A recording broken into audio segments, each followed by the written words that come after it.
the Russ Joy Show. I'm Russ Joy. Figured that out because you're smart. You may be even smarter than ever. It's also the name of the show. Greetings.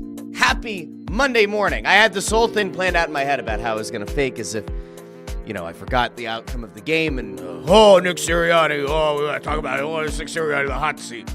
The Eagles won. Now, it wasn't a pretty game by any stretch of the imagination. Not an ideal looking game. But the Eagles mostly get out of the game unscathed. One significant injury, or at least appears to be a significant injury. We'll get there later on in the show.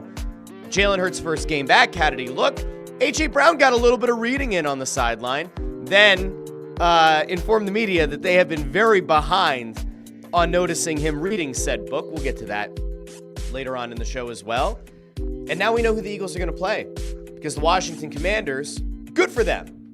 I know we're supposed to hate the NFC East teams, but I actually don't hate the Commanders. They've been so useless, irrelevant, all that for so many years that I just don't care.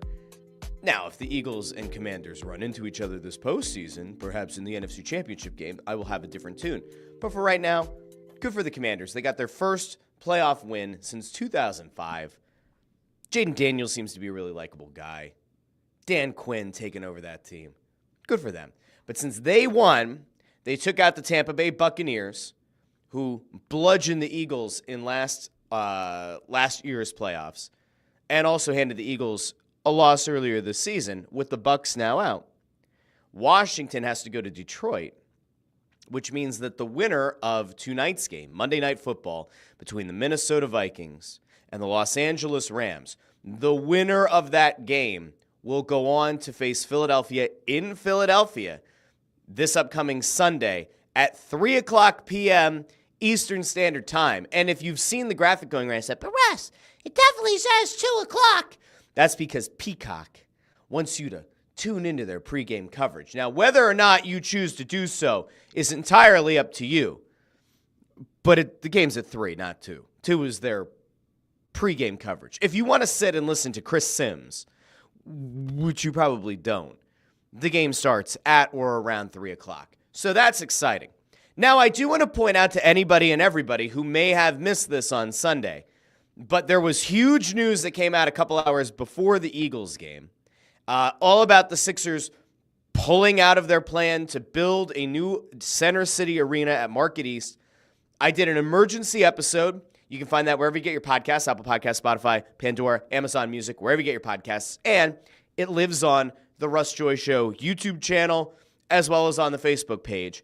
And on my Twitter, at Joy on Broad, which I'm now realizing I haven't had up in a while because at some point I decided that I needed to take, I don't know why I did this, where I took everything down. But there we go. You can see my handle there. All that is also linked in the description of the episode. Now, I did a 40-ish minute episode on Sunday, taking some info that I had heard from behind the scenes for over a year, some things that had kind of been whispered recently, going to reports that came from the Philadelphia Inquirer, from Crossing Broad, from Ernest Owens. If you are interested in that topic, I can promise you it's certainly worth a listen or worth a watch, however you want to consume that show. But we're not diving into that this morning because we did it yesterday. And to my knowledge, nothing big has happened since I released that episode to now. Apparently, and I said this on the show, but Ernest Owens says that Mayor Parker is supposed to meet with the media at 11 a.m. today now, on Monday, to address this plan to keep the Sixers in South Philadelphia. Talked about the fact that Adam Silver, Roger Goodell, and Brian Roberts of Big Comcast, they all apparently had something to do with the Sixers' decision to remain in South Philadelphia. We talked about WNBA team bid. There's a lot of stuff. So if you haven't gotten to that yet, you can go back. That's it doesn't even have a numbered episode. It's just called Emergency Episode. So you can find that wherever you get your podcast. Find it on YouTube. I'd encourage you to go check it out because it was a very good show. A ton of people jumped into the comments on that episode as well, which is always lovely. Whenever I don't announce a show is happening and then a bunch of people find it, always makes me happy. It makes me feel warm and fuzzy in my tum-tum. All right. I'm going to go out to the comments, and then we got to talk about the Eagles because they are the biggest story in town. We're not going to talk about the Sixers. I watched the fourth quarter of the Sixers game, and I just don't have the heart to talk about it. I'm sure there will be at least like one or two people that are going to try to deride me in the comments for not talking about it, but it's just, they had a chance. Tyrese Maxey hits a late three, cuts the lead to 1. Sixers get another 3-point attempt. They miss. Chance to tie the game. Doesn't happen. Then they forget to foul for 4 seconds because, situational basketball is apparently not their forte. And they let 4 or 5 seconds come off the clock before they foul Paolo Banchero. Not good. Not good fundamentals by the Sixers. We're probably not going to get to them because the Eagles won! Hey! If you were sitting out there the other day and you were worried about whether or not having the week off was going to lead to a super rusty team, the good news for you is that, there was some rust. And I would say that most of the rust was on the quarterback who hadn't played in a month. But if you're an intelligent human being and you have realistic expectations, you probably also went into that game saying to yourself, the quarterback hasn't played in a month. Let's see how it goes before we pass judgment. You know how this fan base is. And you know how some of the media people are. We're going to get to all that. But first, out to the comments we go. Andrew Fawcett says, good morning, all. From balmy San Antonio. I want to know what the weather's like down there. Ford with a good morning. Also saying, Jalen looked like Kenny Pickett yesterday. Fortunate to win the game. On to the next one and better improve. I think they will. Chris Freed says, root for the Lambs with all you got tonight. The Eagles can beat the Rams and likely would do so with relative ease. The Vikings, however, would have the edge against the Birds. I don't know if I agree with that. The Vikings got exposed by the Lions in Week 18. While I think Minnesota is the better team, I always worry when you get a team that has we're fighting for something bigger. I hate when that happens because when you get that, those teams typically perform really well.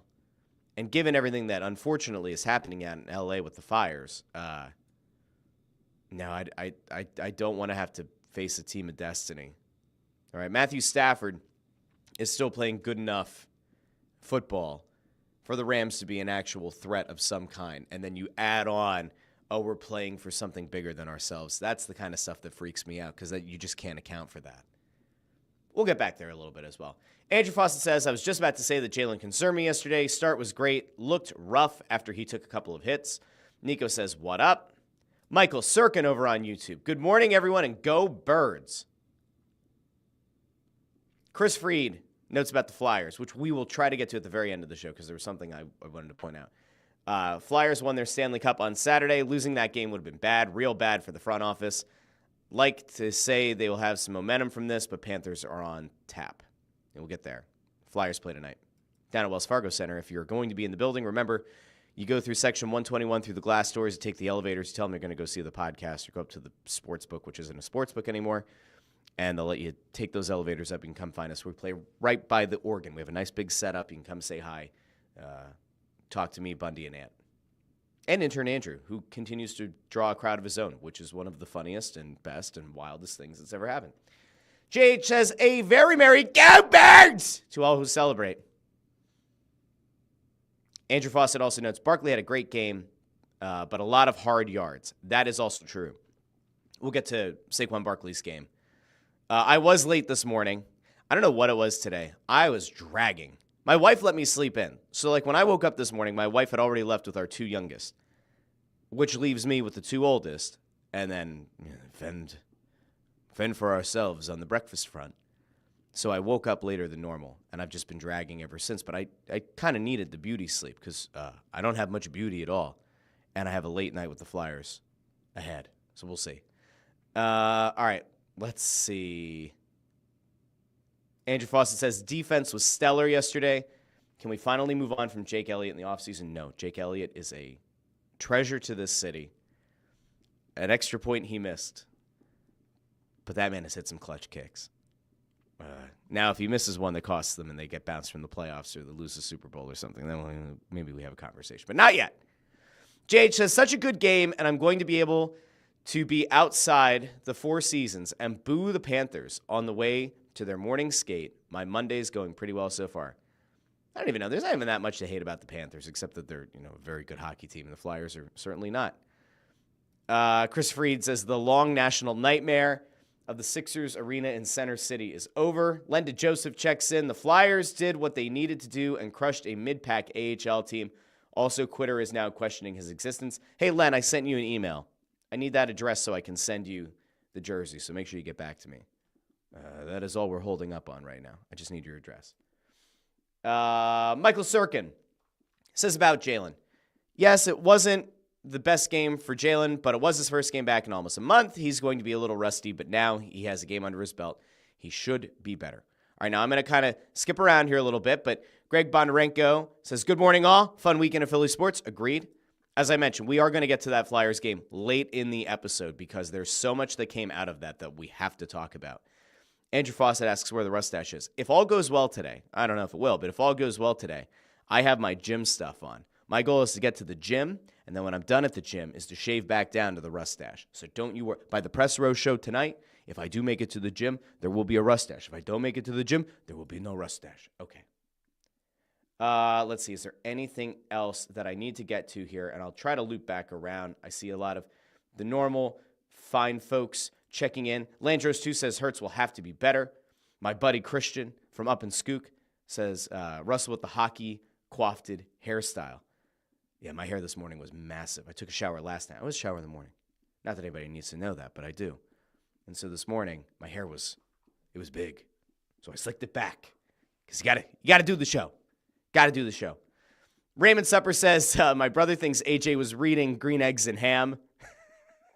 That would have been pretty great.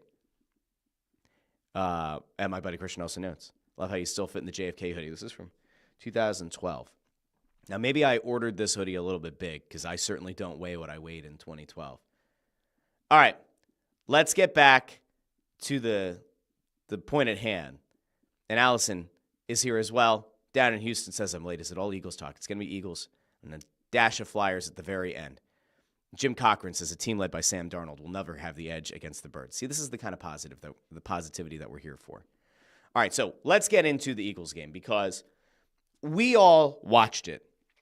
There are times on this show where I kind of give you the blow-by-blow, and I walk you through some of the possessions, and I give you an idea of like what had me disappointed and what had me excited. And this isn't one of those games because we all watched it. We all saw what happened.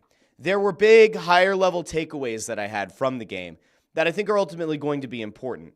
The one thing that we need to know that we don't know as of now, and I'm assuming we will hopefully know by Monday night at the very least, or at the very worst, maybe Tuesday morning.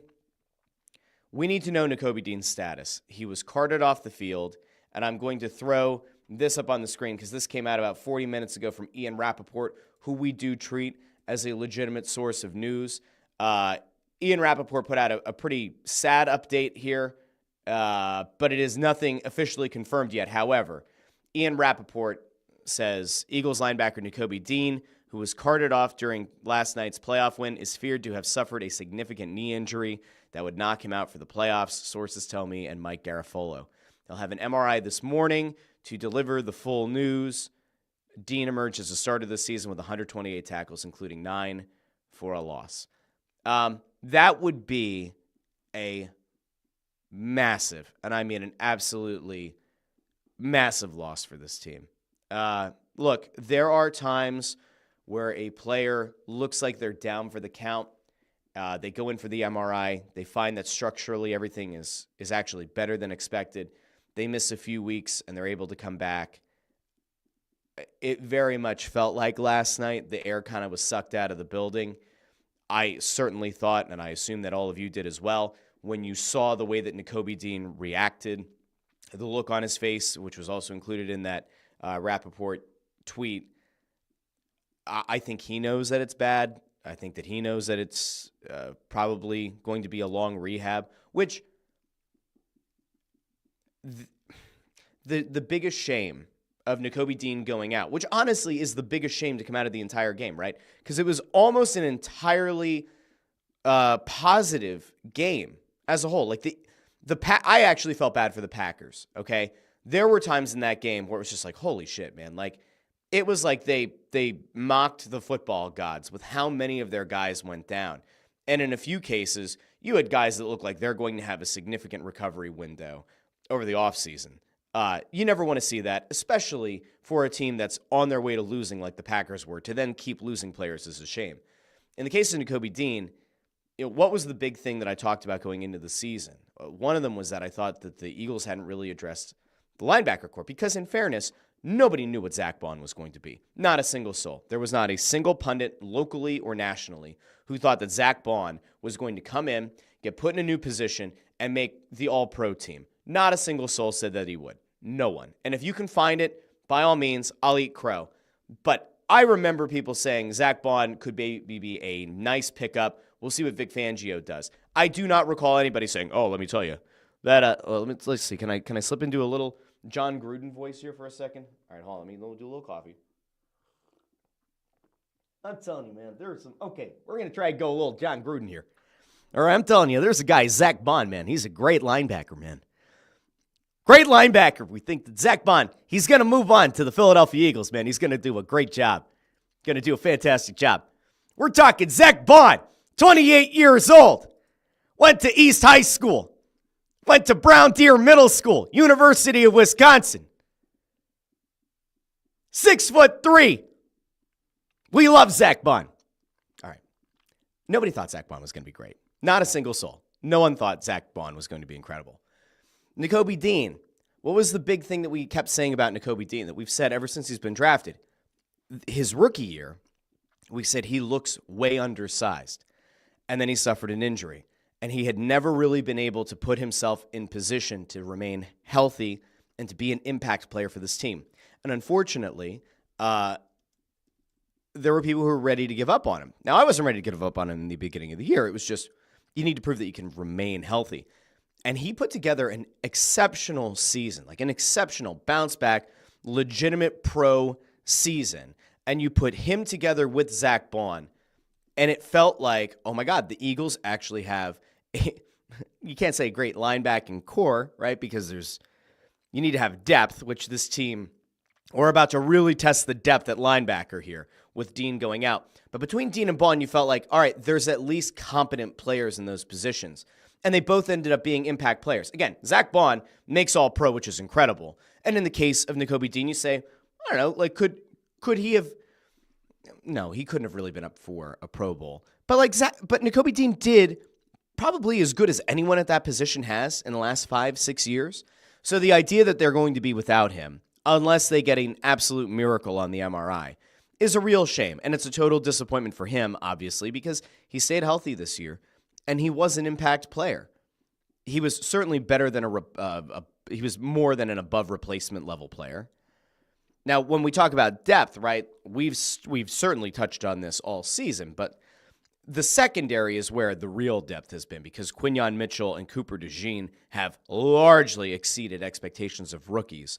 And then you had Darius Slay, you had Isaiah Rodgers, you have CJ GJ, you have Reed Blankenship. You have some guys that have some versatility, and you say, all right, depth-wise, if a Slay goes down like he did last night, you say, all right, it's okay. We have somebody who can slot in there, and you're not DED dead. If you have a CJGJ go out for a few series, it's not the end of the world. Ideally, it won't happen, but if it happens, you do have some depth. Linebacker is where I think this team really is thin. We're about to find out if they can put anybody in that can make anyone or anything near as much of an impact as Nakobe Dean. To this point, not feeling great about it, but they're going to have to figure it out. And this is actually where, if you want a little bit of positivity, right? Like, if your first instinct is to panic because Nakobe Dean is likely out for the rest of the playoffs, and God forbid, much longer with a lengthy rehab from what could end up being a significant knee injury, the one positive that you can focus on here, all right, I'm going to bring you a little bit of positivity this morning. The positive is that you have Vic Fangio as the defensive coordinator, and this is one of those times where you are about to take on what you believe is going to be a deep playoff run, and having a guy who has been able to push each and every correct button with this defense this year, who has only gotten better with this defensive personnel. If there's one guy that you want to feel confident in going into next week against either LA or Minnesota, it's Vic Fangio. Now, is he going to be able to cover up that Nakobe Dean-sized hole in this defense? Maybe not fully. Is he going to be able to scheme to make it maybe less impactful? That certainly would be the hope. I certainly feel better about Vic Fangio being the guy to do that than a Sean Desai or a Matt Patricia. So we're going to try to look for a little bit of a positive here. All right? Maybe I'm nuts.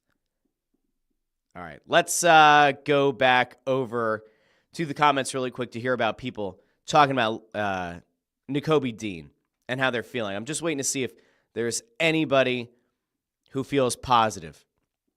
Andrew Fawcett says tough loss for sure. Ford says on crutches, he's out. Okay, well, I'm allowed to be a little bit positive here, Ford. Just wondering. Chris Freed also points out a few weeks is the rest of the playoffs, Russ. Listen, if it's a sprain, let's say he sprained something. All right, it's not torn. He sprained something. And he's out 3 weeks. 3 weeks still gets you back in time for the Super Bowl. Well, we're just looking for a little bit of positivity here. More than anything, like even if he can't play the rest of the playoffs, I certainly hope that it's not like multiple ligament tears, right? Because again, that sucks. Not only does it knock you out for the playoffs, but that's a lengthy rehab window. Nobody wants to have to go through that. Not a single person. Ford mentions that I have pipe dreams of Nakobe playing, same as the Sixers getting to a 5 seed. Delusional, really. Yeah, the Sixers. You just wait. Someday the Sixers are going to look like a competent team. D.D. Skinner said, oh, come on, it didn't really matter at that point. I don't think the Pack could come back in a few minutes about the Packers' injuries. No, I'm just saying that on a human level, I feel bad for all the Packers that got hurt down the stretch when they had no chance. Jamie with a really good point here as we start to turn the page from Nakobe Dean, and we wish him all the best and hope that he does get good news on this MRI. Jamie says, glad to see Quinyon finally getting his pick yesterday. Think about how many times this year we watched a CJGJ. I think there might have been one from Slay, but it's definitely CJGJ that I can think very late in the season. Essentially jumped in front of Quinyon Mitchell and stole the interception. What a good moment for the kid that his first interception finally, after having a few of them taken away, having a few hit him in the hands and he dropped it, to finally get his first interception in the postseason is sensational. So we could feel good about that. Christian points out that Burks had some good games against Dallas and New York, got the game reps in those 2 games. Wasn't that bad last night when called in. I like the positivity there, and if you want to find an extra level of positivity to the Eagles not having to play their starters in Week 18, it would be that Burks did get to play, got some actual, got some actual reps in, got some actual time. Now, I did see this. Didi says, Saquon robbed me of a birthday touchdown. What the hell? Didi, I'm sorry. But Saquon did make the right play there. And I guess maybe that's another good thing for us to kind of get into. Saquon Barkley talked to the media after the game about the touchdown and about how he knew to get down and about how it was like an absolute no-brainer to not go for the touchdown because he's a smart situational player and he knows that a first down ends it. Let's go over to Saquon Barkley post-game, who explained the rationale for why he didn't give Didi her birthday touchdown.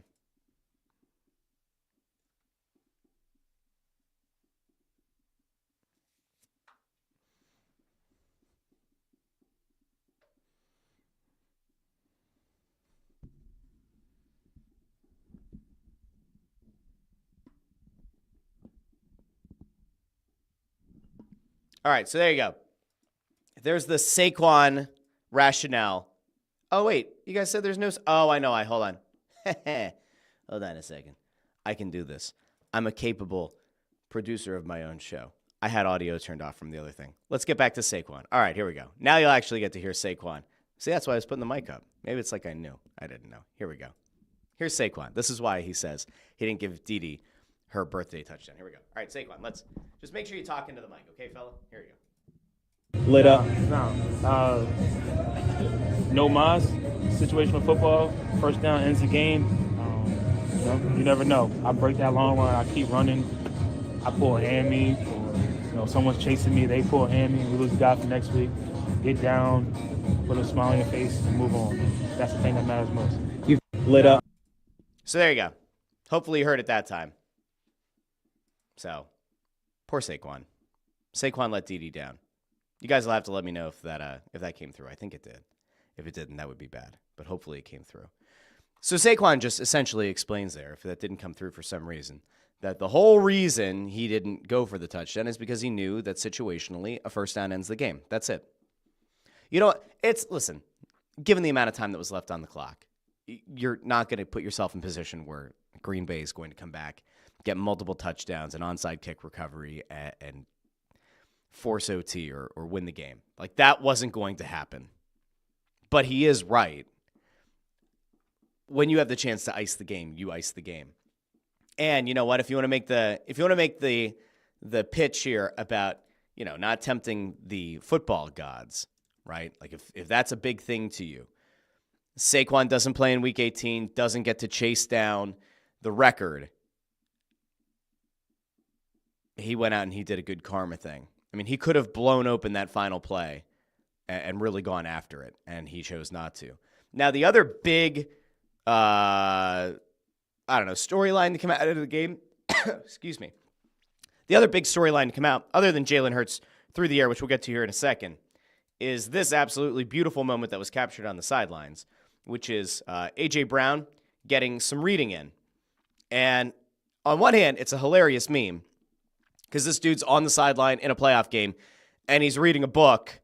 There were obviously people who immediately took it to be, he's pissed off.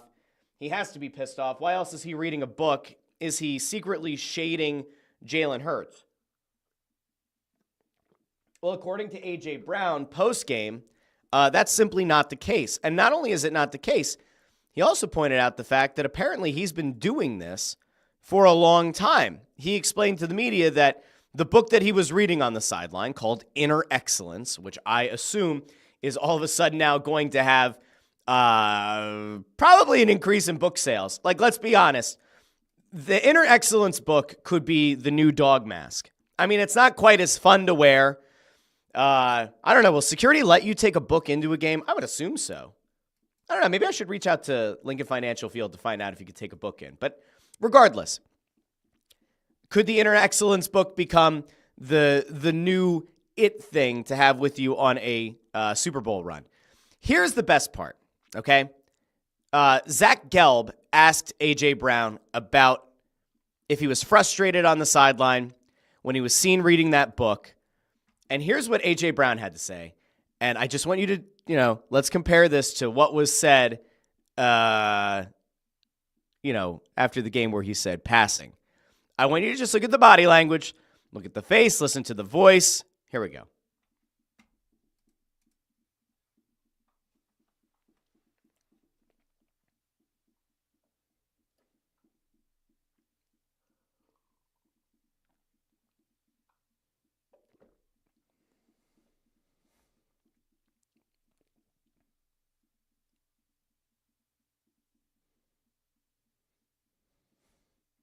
Now he's trying to pull. You guys are telling me no sound again? What? Hold on. What is going on back there? All right, hold on. See, now I'm upset. Why does this keep happening? All right, let's try this again. All right, now you guys, we're gonna try it again. All right, so I wish I had thumbs up, thumbs down. All right. Here's A.J. Brown. We'll try it again. Y'all just caught me that time. I'm doing it every drive, regardless of, like I said, if I score a touchdown or drop a pass, it's something how I refocus. Is there a certain passage that you read from? Yes, I always revert back to, the beginning of the book. It states, if you can just have a clear mind, and let me see, what did it say? This poor guy's got to, try to pull the exact passage, like he's reading scripture or something. But all right, we'll keep going. If you have a clear mind and remember that nothing else matters, clear mind and clear consciousness, nothing matters, negative or positive. You're willing to take risks, and I go back to it, and it also says if you're humble, you can't be embarrassed. So no matter what happens, like in the game or whatever happens, I'm just gonna stay free, play free, keep going, take risks, So that was the first part. that was the first part of his response. We'll come back to the second part here in a second. But if you're looking for positivity, right? Like if you're looking for, has there been any kind of maturation or has there been any kind of acknowledgement of how you're whatever on the sideline and how you talk to the media after the game could potentially impact the locker room? This is a very different A.J. Brown, at least in theory, compared to giving you a one-word answer like passing. All right, we're going to go back over to this. Were you frustrated when you were reading the book? No, I was not frustrated at all. I figured that's what y'all probably thought. I wasn't frustrated. Why y'all always think I'd be frustrated? Like, hey, yeah, I read the book. I read the book. Yeah, I like to read. So. Back about the passing game. So that was the end of that one. Now, there is a longer clip somewhere, but he says to them, why do you guys always think I'm frustrated? Now, in fairness, there are reasons that people have thought he's frustrated because of the one-word answers in the past, because on the sideline sometimes he has not looked very happy or very positive on the sideline. However, he was totally fine post-game. Now, he gets one catch on the day. It was not an impactful player, at least from the receiving perspective. Didn't have a lot of targets go his way either. And so I think a lot of people expected that just based on past precedent, there was a decent enough chance that A.J. Brown was going to maybe sound off after the game. That did not happen, which is good. Call that growth, call that development, call that whatever you want. Now, why was A.J. Brown such a minimal factor in this game? I don't know. Did I go break down all 22 film after the game? I did not. Was A.J. Brown open on a ton of routes and Jalen Hurts missed him? I have no idea because I didn't go back and break down the all 22 film. Do I think that Jalen Hurts is actively trying to not pass the ball to A.J. Brown? I certainly don't. Devontae Smith didn't exactly have a massive game, but he had, 4 receptions. He had a better game, at least on paper, than A.J. Brown. There's another clip that was going around where A.J. said that, while, he didn't show up on the stat sheet with the receptions and with a ton of yards and with touchdowns, that he was happy to go out and make plays for his teammates, that he was helping, he helped in the blocking, helped in run blocking, and he felt good about his contributions that way. Dallas Goedert had 6 targets, led the team in targets. 6 targets, 4 receptions, 47 yards, had a touchdown. Jahan Dotson, by the way, we really haven't talked about the blow-by-blow of this game.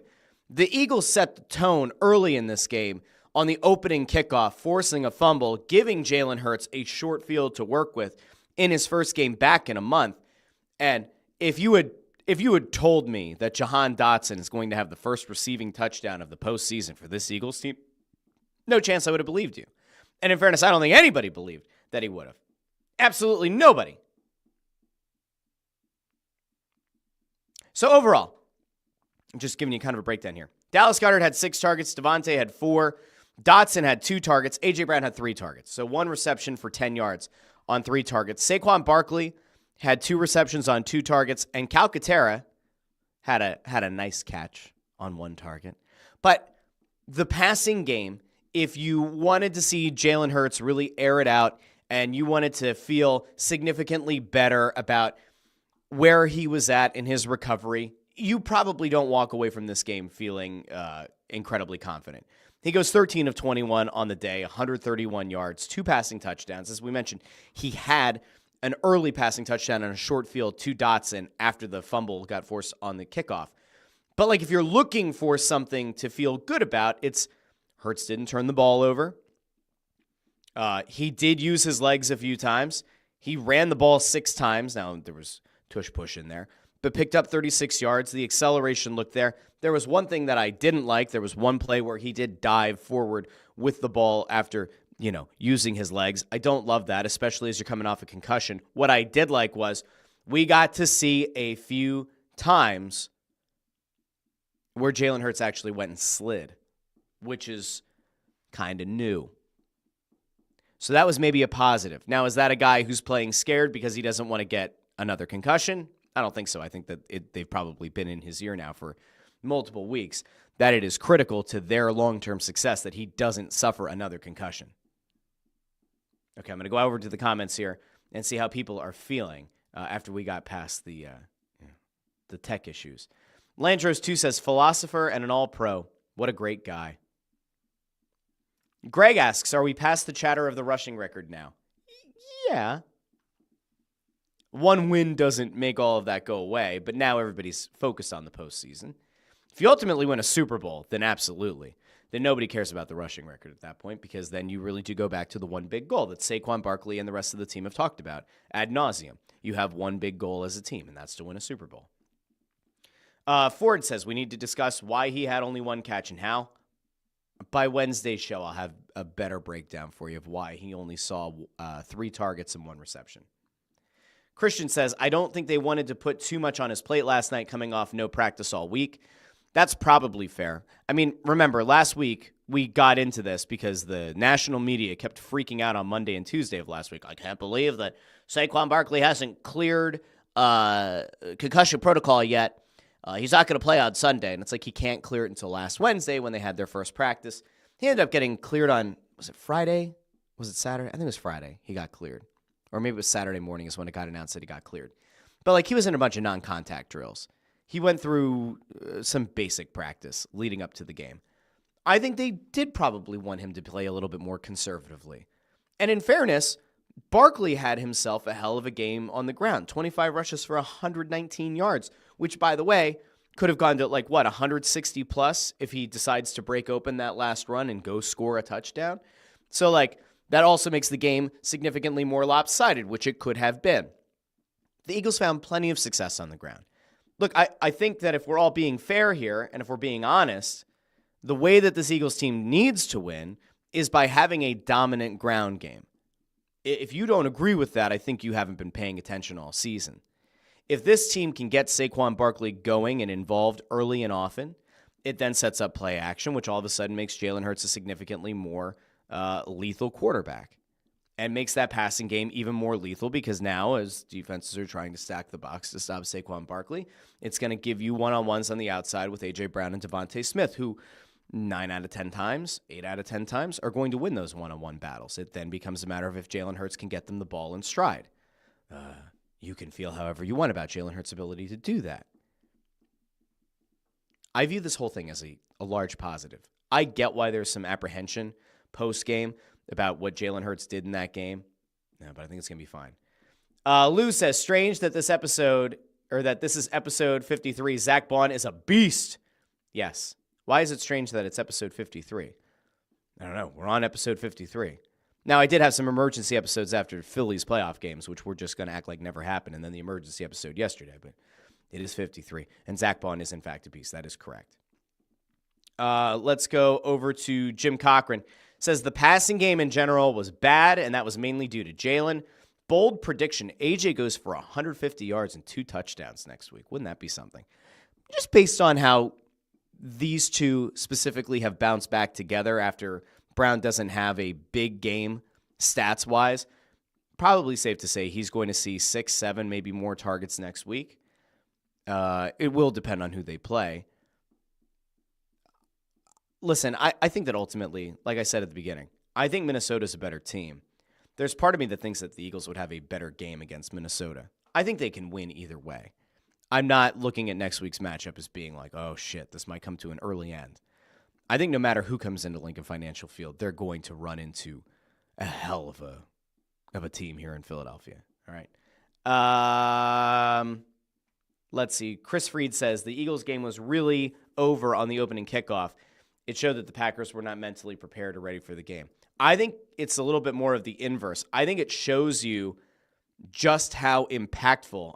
Wow, I've got balloons now because I did this. These freaking Mac gestures, they're going to drive me to the point of insanity. Well, we're doing it again. Maybe I'm just going to keep doing this the rest of the show.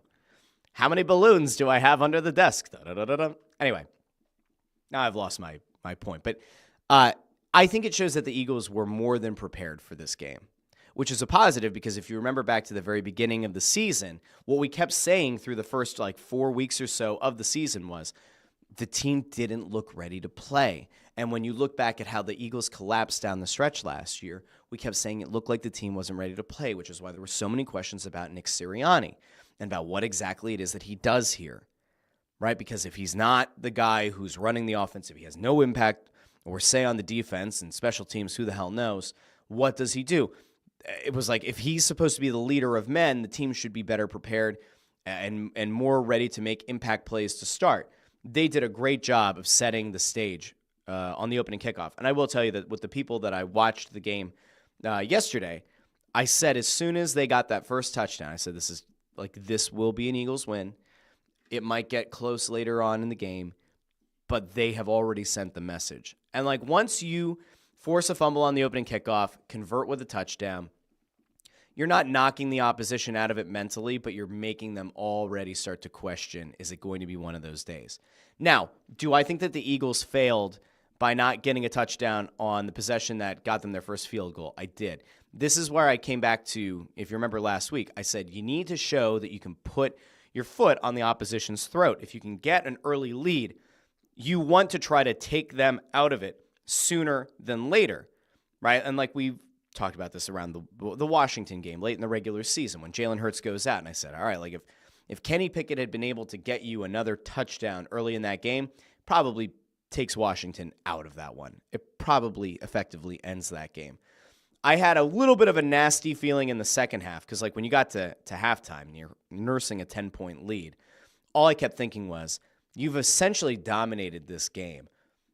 Letting an inferior team hang around as long as the Eagles did is asking for problems. Now, in fairness, I didn't get to the point where I was like, oh, shit, they're going to blow this. It was more, here we are again. You're letting them hang around. You can't do that. Now, as a great team, you find a way to win. And this Eagles team is a great team. They have a great defense especially, but they're a great team in that they figure out ways to win. Jalen Hurts isn't having his best game of the season. He hasn't played in a month. Saquon Barkley tears it up. Defensively, you force 3 interceptions. Jordan Love has done a great job all season of hanging on to the ball, of making smart decisions. Defense forces 3 interceptions, gets you multiple possessions, right? Hands it right back to you. Did the offense capitalize each and every time? They did not. Is that something that you're going to have to do potentially against a Minnesota or against a Detroit or against a Kansas City, Buffalo, Baltimore, whoever comes out of the AFC? Yeah, you're going to have to capitalize on those. Whenever you're able to force a turnover against one of those better teams, you had better get points and preferably get 7 of them.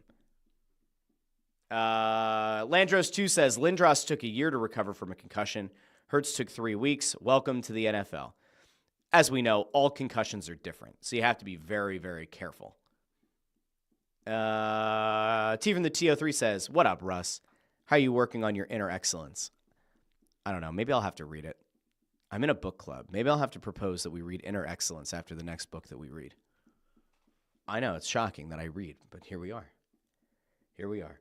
I see Ford and Christian are going back and forth in the comments, so I'm just going to let those two go at it back and forth. If you walk away from Sunday's game and your big takeaway is that you're upset about A.J. Brown's usage, you could certainly feel that way. But the goal is to win, correct? Like, how do I say this in a nice way? Because I'm working on trying to be a nice person. Because generally I'm nice. Sometimes stupid people piss me off. But I'm trying to be nice, just in general, okay? If you walked away from let's just say, going into week 18, you said to yourself, Saquon Barkley shouldn't go for the rushing record because the team has an ultimate goal. They want to win the Super Bowl. You can't possibly have Saquon go out there. Everybody's got to stay healthy. Healthy. You got to get wins. You got to go get 4 wins. You got to go get the Super Bowl. That's the number one target. Okay, so if you're one of those people, and now you come out of Sunday, and you're bitching and moaning because A.J. Brown didn't get enough targets, or you're bitching and moaning because you think that Devontae Smith should have had more targets, or you're bitching and moaning because Jalen Hurts had only 39 yards through the air late in that game, and that's your big complaint, chill the fuck out. Chill out. If the goal is to win a Super Bowl, what you ultimately need to do is sit back and enjoy the ride they take you on. Because, again, a good team wins games against teams that they're supposed to beat. A great team figures out how to win games when something isn't going well. They adapt, they adjust. This is where having Kellen Moore and Vic Fangio as your new coordinators with more experience than their predecessors comes into play. That is the kind of change that this team made in the offseason that they went all in on that has paid dividends to this point, that got you the number 2 seed in the NFC, had you legitimately in contention for much of the regular season to go for that number 1 seed, won you the NFC East, and is going to give you another home playoff game. And oh, by the way, if a hot Washington team can somehow go knock out Detroit in the divisional round and you win your game this weekend, guess what? You host the NFC Championship game. And how did all of that happen? Yes, there was a very talented team on the field, but those coordinators have done an exceptional job of adapting to the personnel all season, and they're going to continue to do so. Kellen Moore and Vic Fangio aren't all of a sudden going to forget how to game plan. Now, if you have comments or concerns about, did the Eagles get Saquon Barkley involved early enough in this game consistently? Does it feel like they don't really let him build a rhythm? I can side with you on that. And then I can also point to 119 yards on the ground. Probably another 40 plus left because he knew that he could ice the game by going down on first down. A.J. Brown didn't come out and lob grenades from a distance or cause any kind of strife in the locker room because he only had 1 reception on the day. Devontae Smith didn't go to the media and complain that he didn't have, 8 targets or 10 targets. Everybody just needs to chill out. It is crazy to me.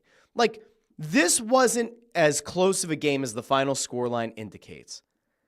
And you got out of this mostly unscathed, the Nakobe Dean injury notwithstanding. Be happy about the win. Enjoy the win. Next week's game will almost certainly look significantly different than this one. I would fully expect that next week you're going to see a heavy dose of Saquon Barkley, and you're going to see the Eagles try to air it out more. And Jalen Hurts with a full week of practice, being cleared out of concussion protocol, getting his rhythm back with his receivers is going to pay dividends. And if you're able to win in the divisional round, I expect that I keep saying Saquon, that Jalen Hurts is going to look even better in an NFC Championship game, could even look better in a Super Bowl. You can't, this is the hypocrisy that exists with the national media and with some fans, especially the ones who constantly shit on Jalen Hurts or undervalue what Jalen Hurts gives you, okay? If Jalen Hurts is just like any old quarterback who could run this offense successfully, because any quarterback can win with this team, you can't then have those same national media people last week saying, oh, the Eagles are going to lose this game if Jalen Hurts doesn't play. And then you had what we had on this show, like Chris Broussard, right? Played that clip last week saying, I don't even think that the Eagles are going to win. I think the Packers are going to win. Why? Because Saquon Barkley wasn't going to play. Because Jalen Hurts wasn't going to play. Right? All these media pundits who say you could win with whoever's playing quarterback because of how good the wide receivers are, the tight end is, the quarterback is, the line is. All those people who essentially say that Jalen Hurts is just lucky that he gets to play in this offense, those are the same people who last week were openly saying the Eagles had no chance or had a minimal chance of winning if Jalen Hurts didn't play. That, my friends, is hypocrisy. So again, I will point out, if you are freaking out after this game that Jalen Hurts didn't look comfortable, it's the first game in a month. His first game in a month. Let's offer the guy just a little bit of grace. Now, if next week he looks wildly inconsistent, wildly inaccurate, is missing really simple reads, is sailing the ball 6 feet over an A.J. Brown on the outside, is throwing the ball 2 feet behind Devontae Smith. All right, fine. Then we'll have that conversation. But I don't think he looked bad on Sunday. He looked like a guy who hadn't played in a month and had just recently cleared concussion protocol. He's a human being. He gets paid a lot of money. He's a human being. Millions of dollars isn't going to make your head feel better. Just isn't. Your body's going to heal how it heals. Your brain is going to heal how it heals. All right. I'm going to go back over to the comments, and then I have a couple other things that I want to get to here really quick. Jim Cochran says, to be fair, Green Bay's defense may have played a part in the lack of passing production. They're pretty good. Oh, no, you can't. Jim, I don't know if you know this or not. You're not allowed to give the opposition credit for doing anything well. It always has to be that somebody on Philadelphia screwed up. That's how this works. HC says, no inner excellence needed. The outer excellence of the Rustache supersedes all. HC, you're a beaut. Thanks for being here. Landro says, Hurts needs to be better. No one who watched that game thinks different. They don't all have to be Picassos. And then also notes that AJ's time will come. Okay. Ford, getting the caps going. All this is fine, but why can't anyone here agree with me that the play calling was lacking yesterday? On offense, many of my friends agreed. I talked to I should read this one as Trump. Ford Trump. All of this is fine, but why can't anyone here agree with me that the play calling was lacking yesterday on offense? Many of my friends agreed. Hell, many talking heads on TV agreed. No one here. I have perspective. They won. I get it. But don't tell me the offensive play calling wasn't bad at times. It was. Nuance. Two things true at the same time. All right, Ford. I hear you. I thought the play calling was a concern. I actually did tweet during the game that I was concerned with play calling and that it felt like they got away from Saquon Barkley. In fairness, I feel like almost every game, there's at least a decent stretch where I sit back and I go, why run the best running back in the league when you could just not? That is sometimes what it feels like the Eagles decide to do on offense. It's like this dude has the ability to gash the opposition consistently, and you just don't let him get in a rhythm. And then he blows open a few big plays. He gets you some tough yards. Now, listen, I think that there is a part of this as well, as Didi says, spot on. I think that there's also a part of this where with Barkley, they know how critical he is to their long-term success in the postseason. I fully expect that if this team gets to an NFC championship game, obviously if this team gets to a Super Bowl, they're going to go buck wild. They're going to let Saquon do whatever the hell he wants. I think that they are still trying to manage him because they know, like, if Saquon were to pull a hammy, and we talked about this, right? Like the big concern for Week 18 about him going after the rushing record. If he ends up hurt, he pulls a muscle, and it becomes a lingering issue, he's not as effective, so too goes the Eagles' offense, right? Because so much of the passing game is predicated on his success in the running game and vice versa. I think that they are trying to play Saquon in a role and give him enough of a workload that he remains sharp, but they're not going to ride him at this stage in the postseason because they know that they're going to need him later on. Now, if next week, let's say the Eagles are behind late in that game, they're going to do whatever they need to do. If it's close next week, well, yeah, you're going to have to do whatever you have to do to advance to the NFC Championship game. I think that if they get past next week, I think you're just going to see an unbelievable dose of Saquon. Because at that point, yeah, you're going to lean on the thing that really got you to the dance, which was Saquon just dominating on the ground. But I really do think that they know so much of this comes down to his health. They're not going to burn him out in a wild card game against a team that in theory, on paper, and then actually in reality, they dominated. Again, the final score doesn't indicate that they dominated, but they did. And if you watch the game, you know that. Let's see. Roberto Guevara says, I know, is that Ditto? That is Ditto. That's a pretty good YouTube image. Says, I know the Packers lost, but they outplayed the Eagles' offense. Their offense, like if you want to just talk about from a passing perspective, yeah, like if you take away the 3 interceptions, Jordan Love aired the ball out more, had 20 completions for 212 yards. Like, yeah, Jordan Love had more success through the air, also through those 3 interceptions. I mean, that's almost like Micah Parsons a few weeks ago saying, well, you know, if you take the scoreboard away, the Eagles-Cowboys game was a lot closer than you would imagine. If you take the scoreboard, yeah, if you take away the 3 interceptions, sure, Jordan Love threw for more passing yards. He did. The one guy that I actually was concerned about in this game from the Packers, and I brought this up last week, was Josh Jacobs, because he's a very good running back, and he could open up that passing game where they were missing a few guys, and then they lost another 1 or 2 during the game. I thought Josh Jacobs was going to be their only real way to put up points and maybe even threaten the Eagles. Roberto also says Jalen doesn't work well with pressure in his face. Yes and no. I think this is where you're ultimately going to get to that point where they're going to start to like assuming that he doesn't have a relapse or a recurrence of concussion symptoms today, right? Like if I'm assuming that he had to see the independent neurologist yesterday, because that's part of the concussion protocol is that like you're supposed to do a few check-ins to make sure that there aren't any recurrence of symptoms after you've been cleared. Assuming that there are no new symptoms, you're probably going to see them play a less conservative game. I think that Christian's comment from earlier is correct.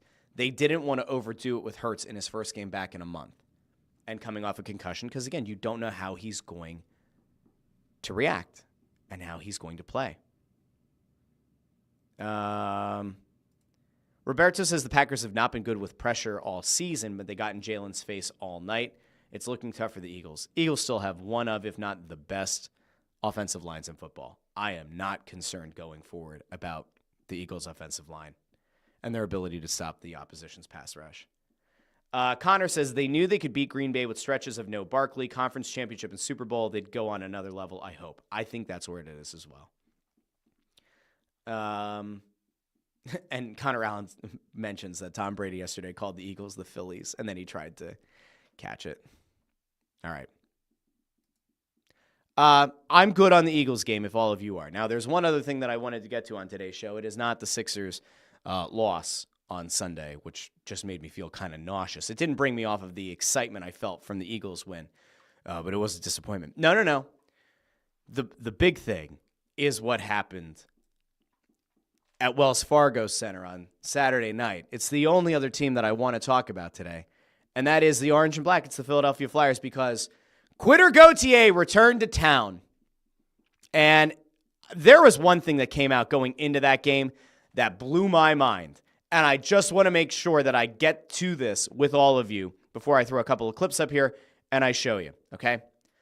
So they played on Saturday. Friday, let me take a sip of coffee here just to make sure that my head doesn't explode. I don't actually know why that would help, but I think I just wanted a sip of coffee. On Friday, Anaheim did a morning skate, or they did a practice at Penn.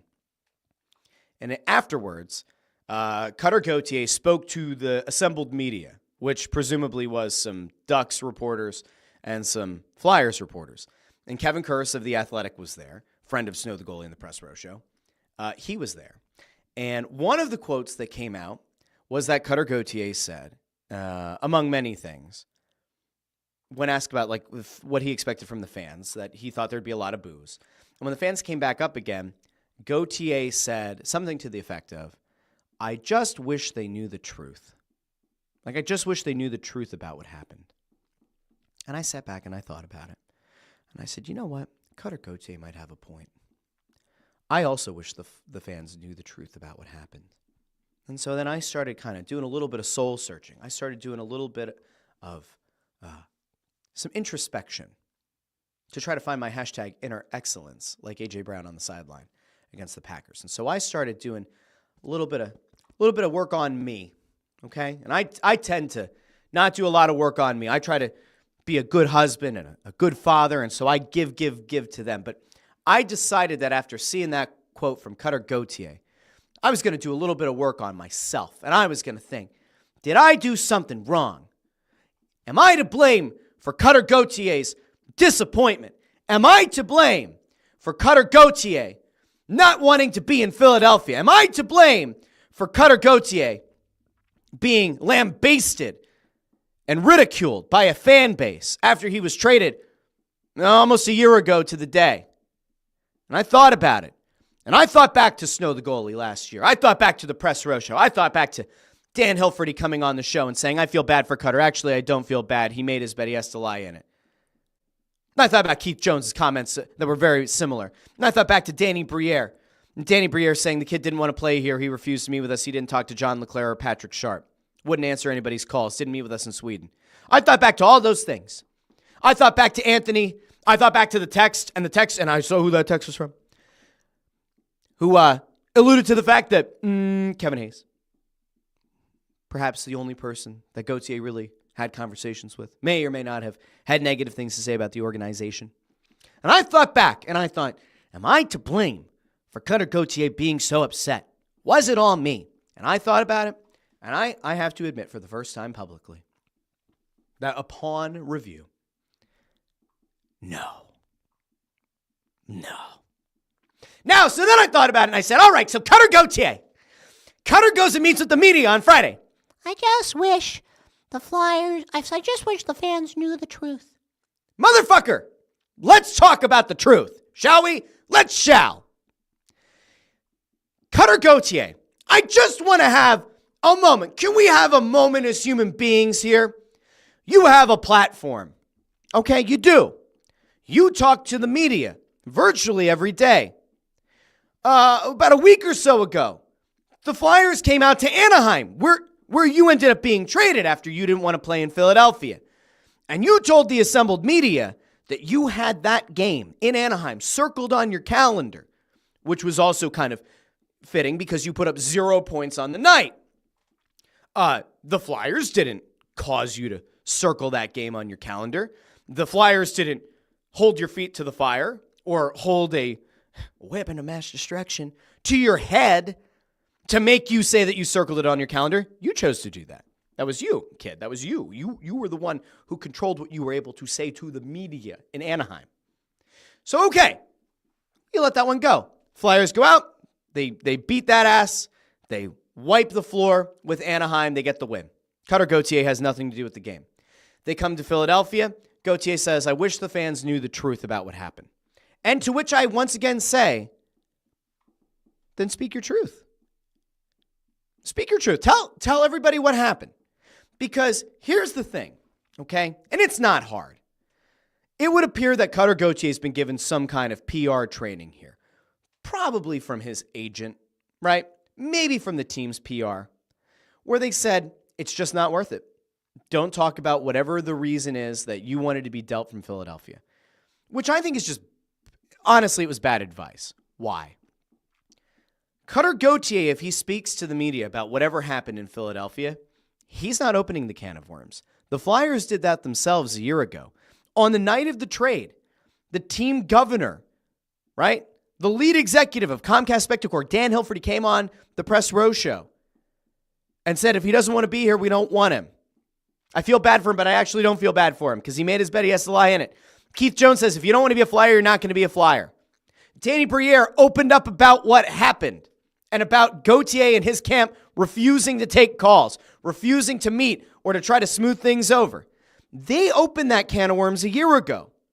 So anything Cutter Gauthier has to say beyond that point is no longer him taking a shot or him taking the first shot.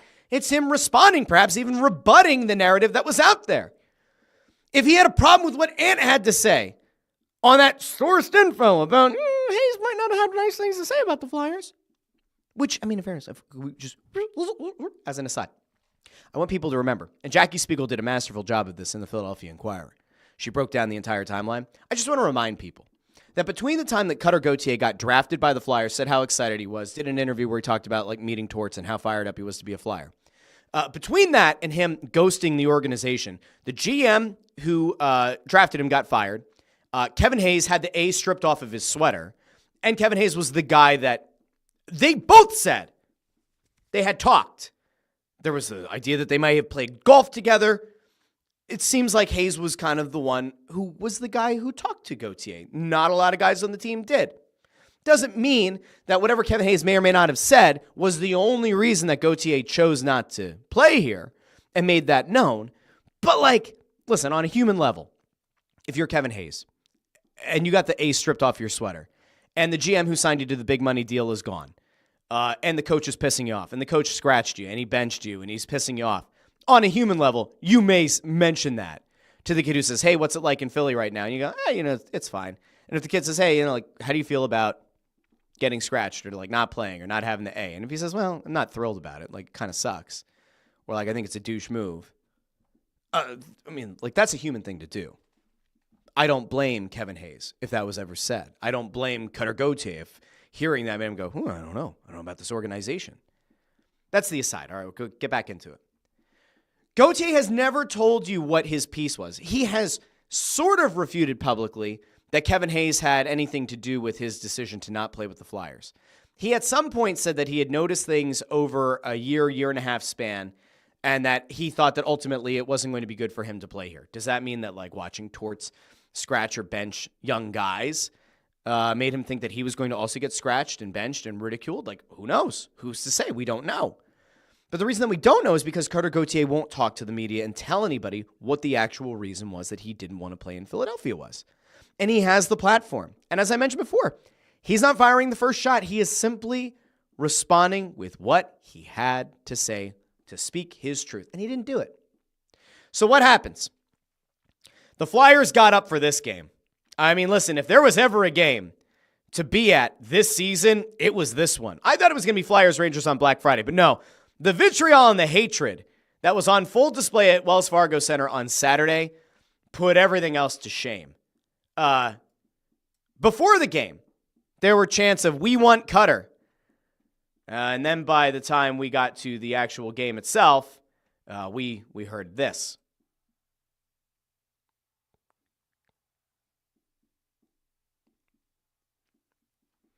They're not saying duck you, Cutter. They're not saying buck you. They're not saying cluck you. They're using an F word that I may or may not have let slip out a couple of times on the show today. They did not like Cutter Gauthier. Are you guys serious that there was no sound again? Holy smokes. What are we doing here today? I have it toggled on for audio. What is happening with my computer today? I am so sorry. I am so sorry that happened. I'm going to try again. I'm going to try to not unshare this screen. Let's try one more time. Let's see if this works. Here you go.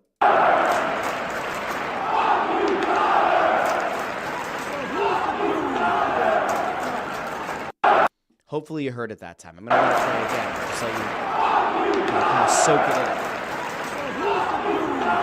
in. They were not happy with Cutter Gauthier in this game at all. In the very least, they were very upset with Cutter Gauthier. Now, that wasn't the only thing. We had like the Goldberg chants, but like the mocking Goldberg chants. So you had a lot of Cutter, Cutter. Then every time he was on the ice, they booed him. Then when he was on the ice, they were chanting "F you, Cutter." They at one point, early in the game, they started chanting "Jamie's better," which I laughed at. But then Jamie Drysdale scored a goal. Then they started the "Jamie's better" chant, and then it was actually accurate. There was another great moment in this game, and I'm glad that it was caught on TV. Travis Konechny gets into it with Gauthier.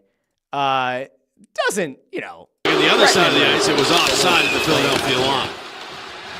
And the power play is over. They get together, and it very much looks like Konechny says, "Oh, I'll fight you." And Konechny has I will words fight you. for Cutter. And he says, "I'll effing fight." So you can see, Konechny If only we could hear was that. not worried about having to square off against Cutter Gauthier. He made it known. He actually was interviewed between the periods and said that, like, we're just going to chirp the kid all night. Like, we're just going to go after him all night. Which, again, you would expect. This game felt like a playoff game. This game felt like I mentioned, there was hatred and vitriol that we're just not used to seeing in this town. All right, so that's all I got to say about that part. Cutter Gauthier, he had a very brutal game. He didn't look like he wanted to be here. He didn't look like he wanted to play in that game. Bundy once used this ism, and I'll use it now. If Cutter Gauthier had gone into the corners on Saturday night with a dozen eggs in his pants, he would have come out with a dozen eggs still in his pants, totally uncracked, unscathed. He actively avoided contact. He wanted nothing to do with playing in that game. Absolutely nothing to do with that game. And if you were a very excited Flyers fan on Saturday, you got to enjoy it. I'm going to go over to the comments real quick, and then we're going to go. Man, there were so many comments over here. Landros says, maybe it was us all along, Russ. Cutter was the victim. Torts thinks so. Yeah, Torts had some weird post-game things where he's like, it's all bullshit. Everything the media said, like, it's all bullshit. Bullshit. Like, that's all he kept saying. Like, dude, you can acknowledge the fact that it was a big game, that your players had acknowledged it. Again, Jonesy, Hilf, and Briere all last year, like, fanned the flames. They thought that it was right to get out in front of it and be proactive, but, like, they kind of fanned the flames of this whole thing, right? The social media team after the game said a cut above the rest, and they used Jamie Drysdale's picture. Like, I'm sorry. People like to go with like, Russ hates torts. I don't really give a shit. But, like, come on, dude. And like, he once said, like, I wouldn't know Cutter Gauthier from a hole in the ground. Come on, dude. Like, you know what this game was. To like act like it was a big old media narrative and that none of it mattered and the players, I don't care. Like, come on. Stop. You're too old for that shit. Jacqueline just laughed at it. Greg says the truth will set you free. Jacqueline D says the kid has a huge ego. We dodged a bullet. JH won't even call him Cutter, just calls him William. Is a total fraud. This is a really good point. JH says, Big, there's going to be a lot of tears on the other side before your team gets shut out. I said this to Bundy the other night, but I was like, if you remember, before the college championship game, Gauthier said pregame, there's going to be a lot of tears on the other side after the game, and then Gauthier's team lost. And it's like, he had the thing where he said, I circled this game on the calendar, got blown out. And then this game, I wish the fans knew the truth. And then they get blown out 6-0. Brutal. He keeps running his mouth. Now, I will point out that Gauthier last night, not against the Flyers, obviously, had 2 goals, including an overtime winner. So maybe that's going to be the game that turns it around for him. So Jamie Drysdale better have a great game tonight. HC asks, did his father have something against the Flyers ECHL team, the Reading Royals, since he played for them? They were affiliated with LA at the time, but stranger things have happened. I don't know. I can't imagine it's that. I mean, he had previously said that there were some things that he noticed over a year, and I don't know. But he's never really gone into it. Dee Dee says, I woke up to frozen pipes in my house, and still torts can't pop my balloon. Fans were on fire. Loved it. I'm sorry your pipes were frozen. I hope it didn't cause any damage. That just stinks. Len DeJoseph says, does Quitter think that Snow the Goalie is a silly podcast? That's all I want to know. Raymond says, Kevin Hayes is now on his 5th organization. Well, remember, Torts once said, those are the kind of things that'll follow a guy. Sure. Yeah, sure. Let's see. Greg says that the FU Cutter chants, you could hear them clearly on the broadcast. I was wondering if it was going to happen. Oh, and by the way, Quitter Gauthier shirts, we saw a bunch of them down at Wells Fargo Center on Saturday, which was pretty cool. We had a couple of guys who were sitting behind the bench, like at the tunnel where the fans were, or where the players were coming out. They were down there. Somebody made it onto NBC Sports Philly's pregame coverage of the game. Love when a good Quitter Gauthier shirt pops up on the screen. It is a good shirt. I'm not just saying that because it's from our store, but shop.snowthegoalie.com. Linda Joseph says, the whole game reminded me of how awesome the Spectrum was back in the day. I don't think I ever went to the Spectrum for a game. I don't think I did. Mr. Bone 99 says, Russ, will you be at the Philadelphia Sports Writers dinner on Thursday? I will not. I don't think I was asked, which is sad because I'm a member of the PHWA. You would think that they would say to a great, listen, I barely write about sports at all, right? Like I write sports betting content, but like I'm not writing columns. I'm not writing analyses of the games these days. Could I eventually get back into doing that? Maybe. But I would not expect to be there. I get a lot of emails where it's like PR firms like reaching out about like doing meet and greet and like all kinds of other stuff. And I did get something like a few weeks ago, and it was somebody like setting up a coffee thing among writers and media people and something else like in Philly. And I couldn't tell if it was real or if it was a scam. I thought about it because like, give me a free cup of coffee. Like I'll show up. I like coffee. Allison L says he was a scared little duck. And Connor says nothing like Torts downplaying the most lively crowd in over a decade. Yeah, it's pretty on brand. That marks the end of a show for today. Eagles win their wild card game. We will find out on Monday night who they'll be playing. Will it be the Rams? Will it be the Vikings? Either way, that team will come to Philadelphia and have to face the Eagles at 3 o'clock Eastern on Sunday afternoon. If you missed Sunday's emergency episode about the Sixers pulling out of the Market East Arena project, going in 50-50 with the Flyers on a new arena in South Philly, and those two groups also apparently working on a revitalization of Market East, I would encourage you to go back and either watch that episode on YouTube or you could listen to it if you get your podcasts. It has Roger Goodell, Adam Silver, the WNBA logo, and Brian Roberts on the thumbnail. I would highly encourage you to go check that out. If you want to go back and listen to old episodes of the show, I don't know why you would, but if you do, you certainly can. All of that is up on YouTube and wherever you get your podcasts. We have clips that have been going out. We got video shorts going out. The TikTok account is growing. The Instagram account is growing. It's all good stuff. You can find the show wherever you get anything. And on pretty much every platform, it's at The Russ Joy Show. Instagram, it's at The Russ Joy Show Official. All of those links are also in the description of the episode. So if you haven't done so already, go subscribe. Follow the show wherever. It just helps.